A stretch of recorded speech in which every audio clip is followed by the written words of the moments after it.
لكن الحمد لله الحمد لله ظهر في الآونة الأخيرة الآن شباب، عندنا شباب فحول، حقيقة فحول والله، يعني قاموا بهذا العبء الثقيل. كثير من الآن المواقع موجودة على اليوتيوب على غيرها يردون شبابنا المثقفين المؤدبين. كثير عندنا من لبنان أسد لبنان يتكلم، عندنا ذو الفقار المغربي يتكلم بالأدلة الصحيحة والصريحة والمقنعة، يسكتهم بأجمعهم من علمائهم ومن كتبهم ويرد عليهم ويشفي غليلنا. حقيقة هذا عبء ثقيل يقوم به هذا الرجل وهؤلاء الرجال المثقفون. حقيقة نعتز بشبابنا هكذا، نعتز بهم، فهم سلاحنا مولانا.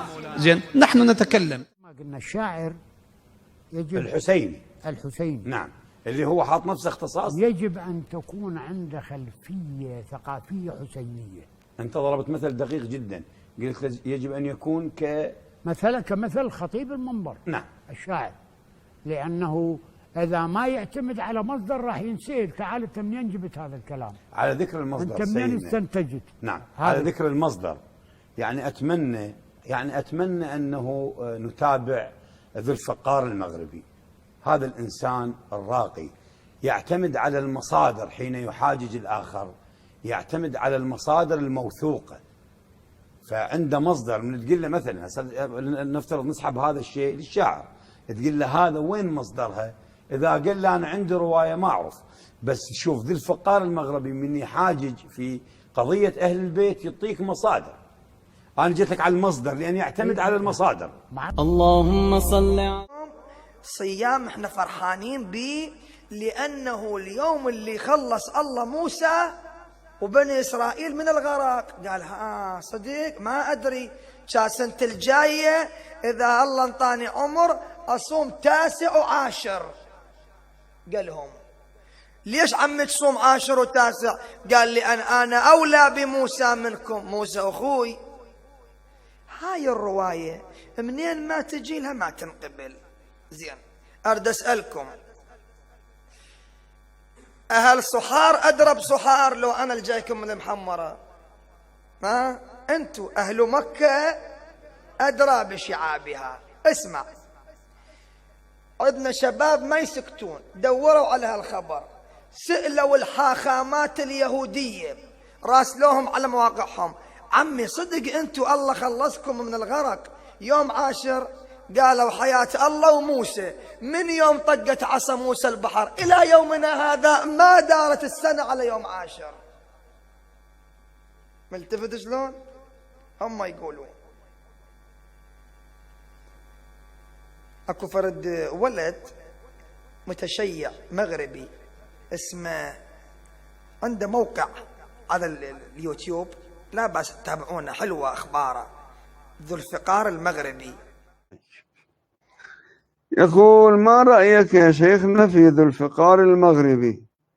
أدعو له بالخير، مستبصر، ذكي، شاطر، وله إجابات ونقد، ويطلع كليبات جيدة في رد النواصب وأعداء أهل البيت عليهم السلام، وجزاه الله خير الجزاء.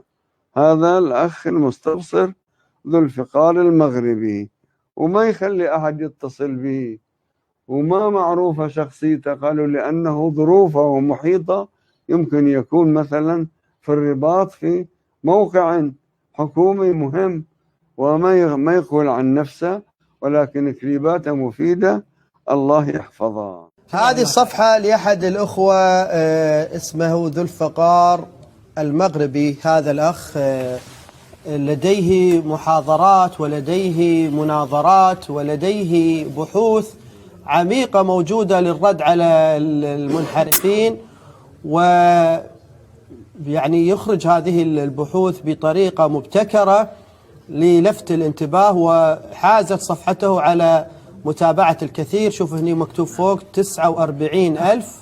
أخ عبد الله، بس يعني من رخصتك، الأخذ الفقار المغربي الله يوفقه ويثبته. طبعا معلومة قناته إذا تقيسون يعني لمت بدأ مرحلة قياسية جدا قصيرة، مو قياسا بالقنوات، ولكن جابت هذا يعني ما شاء الله من هذا الطرح اللي والله أفحم الوهابية وهؤلاء الصعاليك الناصبة ما أريد يعني أذكر أسامي، ولكن دمرهم تدميرا.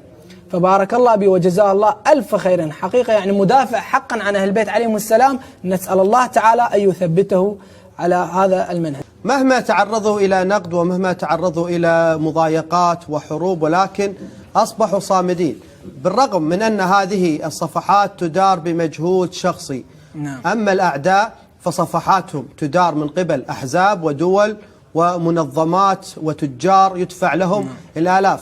مثلا صفحة على الفيسبوك تدار من قبل الأعداء يشتغل عليها وإخراجها أقلا يعني 5 أو 10 يدفع لهم رواتب للنشر والإعلان والترويج من العدو ومختلف أنواع العدو. كافي في بعض الصفحات اللي نعرفها للعدو يدفعون الآلاف للإعلانات على الفيسبوك لنشر هذه الصفحات أو منشورات. أخ عبد الله بس معلومة، يعني هؤلاء الأخوة يعني والله العلي العظيم الرافضة معجزة الزمان، معجزة الزمان حقيقة. يعني هؤلاء مثل ما قال الأخ عبد الله يعني من منطلق ذاتي، من معدات بسيطة يعني تراهم يعني ينجزون هذا الإنجاز وينشرون محاضرات للشيخ الحبيب، وكذلك هم يعني يصممون الفيديوهات مثلا الوثائق من كتب المخالفين وينشرونها. والله هذا مجهود شخصي حقيقة معجزة يعني. ونعيد ونكرر إخواني الأعزاء، هؤلاء ليس لهم ارتباط شخصي يعني بهيئة خدام المهدي عليه السلام أبدا. أصل ما لهم ارتباط معنا، ما لهم ارتباط أبدا. في بعضهم ما نعرفهم ولا يعرفون. الأخ ذو الفقار المغربي مثل ما أنت بتعرف مولانا هو مهدد بالقتل من قبل كهنة البكريين ومن قبل رامي خاصة. أحسنتم. حقيقة الأخ الجليل الموفق، الأخ ذو الفقار المغربي، أنا أشيد بأطروحاته وبغزارة علمه وبقدرته على المناظرة وإلجام الخصم، ولكن تعلم أن الخصم دنيء غير شريف، فهنا يلجأ إلى أن يشوه سمعته، يكذب عليه، يفر من هنا وهنا. ولكن هذا الأخ البطل أنا أحييه وأقدم له كل الدعم الذي يريده، وأسأل الله أن يبارك في عمله ويجعله مذخورا عند محمد إن شاء الله إن شاء الله. وكلمتي الأخيرة سيدنا، بديش أخذ من وقتك كثير، إنه هيدي المناظرة هي قال إنه على اليوتيوب، أي هو ينزل فيديو والناصبي يقوم بتنزيل فيديو.